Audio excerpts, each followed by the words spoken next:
What's going on, you guys? Welcome to Midweek Mobility. This week is we're still on the front rack position, we're still in June. We're going to be talking about some of the ways to train the front rack position, especially for those of you that are those tactical athletes out there. So we tend to see a lot of you guys, Army, Navy, Marine Corps, and being able to hold these positions, such when you're holding a gun, holding a baby, buddy dragging. We all have to be able to get into this position. But a lot of people don't know, just throwing the elbows up doesn't mean you're in a front rack position, right? I want to teach you the stable position of the shoulder in the front rack, so when you get into positions of holding equipment out here, or items, or things that, life depending on it, whatever it is, that you'll know exactly how your shoulders are supposed to feel doing it. So, like I said in the previous videos, you externally rotate, flex the elbows, drive those elbows up. That's an ideal front rack position, right? You're kind of providing a platform. My scapula is set up. Now, there's a ton of mobility techniques to help you get that position, but how do you kind of piece out which ones are for you? So a quick way to test is, all right, elbow bent, I'm going to drive my elbow up towards my ear, I'm going to align my spine so my head's straight up towards the ceiling. Can my elbow still get up towards my ear and stay close to my head, right? Not out here, not down here, but can it get all the way up here without me overextending? Yes. So tricep-wise, triceps are out of the question, right? I'm putting my tricep on complete length when I do that.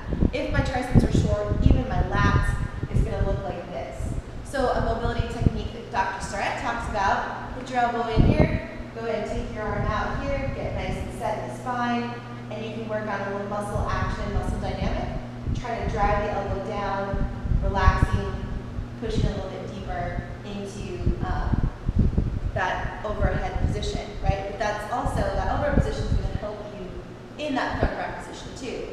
So again, tricep length, lat length, you can work with this mobility technique. You can also, soft tissue wise, match the lat. Match the lat, you can match the tricep. Those things are also good. But let's say those things are good for you and you still have a hard time maintaining this position in a squat. So as you squat down, that scapula, that next piece of bone tissue I'm going to talk about, has to upglide. So your scapula upglides and downglides as you bring your arm overhead and down. When you drive your shoulder up like this, the wing bone, the scapula goes up. So what we're going to do is actually unglue that scapula. One, you can use a crossball and scour that scapula, right? You can do that especially after a workout. But what are you going to do before a workout? So go ahead and place your foot, on the band. Strap up this band onto your back. Okay? I'm going to take my hand, so I'm mobilizing my right scapula. If you move the camera right behind me. So that band is basically hugging the medial border of my scapula. And what I'm doing is I'm fixing my arm on the bar, and I'm just going to take my body down. And so it's basically, I'm creating an upglide with this band and my hand on the bar. So I don't have to work very hard. I'm allowing the band to give me that upglide. And I'm basically bending over from the hips. And my arm, if you guys notice, is in an externally rotated position.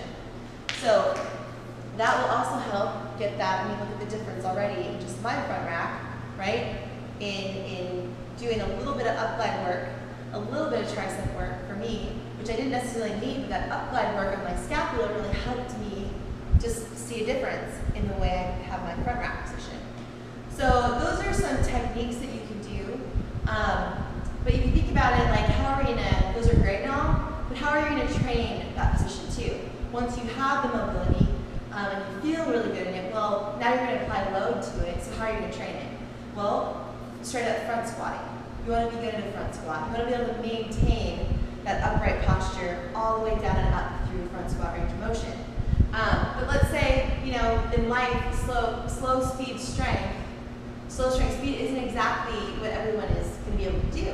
Like good old perfect front squats aren't ideal in every location in life, like especially in tactical environments. So think about how to train your body for speed to adapt to a front rack position or front rack position.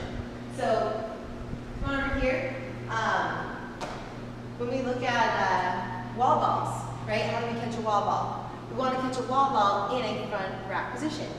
So one way that I would train your body for adding a little bit of speed and more force is taking the ball, getting relatively close to the wall, right? And doing a mini squat, throwing the ball up, and catching in a solid front rack position. Ideally, obviously, a full front rack is it's like a platter. But this position too, right? My elbows are up, I'm externally rotating, I'm staying pretty solid through my spine. I do a mini squat, I drive the ball up, and I catch it in a good solid position versus allowing my body to bend forward. This is a very common fault that we see. And would you agree, Ryan? He's filming here right now. It's a common fault that we see when people do wall balls. They end up caving in and then driving up versus really paying attention to, okay, how am I throwing the ball, catching it, and then squatting down, right? So take the squat out of it for a while and work on catching in a stable position. Then you can add the squat in as you get used to that. But you can't just expect your body to be mobilized, oh, I'm good, and then your movement to be perfect. Like, you have to practice those things. So practice throwing a medicine ball at each other. Practice catching appropriately in a good, strong, basically front rack position. You know, if you're bikers out there, if you have a bike for some reason, you know, let's say you're a triathlete, you can think of the front rack position in biking too, right? You're not going to want to be bent over like this. Like this, you want to be pretty set up for your spine. Everything should be nice and stacked. So with that being said, you guys, there's a lot of ways to train this position. You can get kind of creative with it. But in the gym, that's the place to practice your motor control, practice getting the mobility, seeing what tissues feel the most stiff. Is it the scapula? Is it the tricep? Is it the lat? See if those mobility techniques work. Practice the wall balls like so. Practice a good front rack position. Don't forget your thoracic spine mobility too. And let us know how you do. See you next week.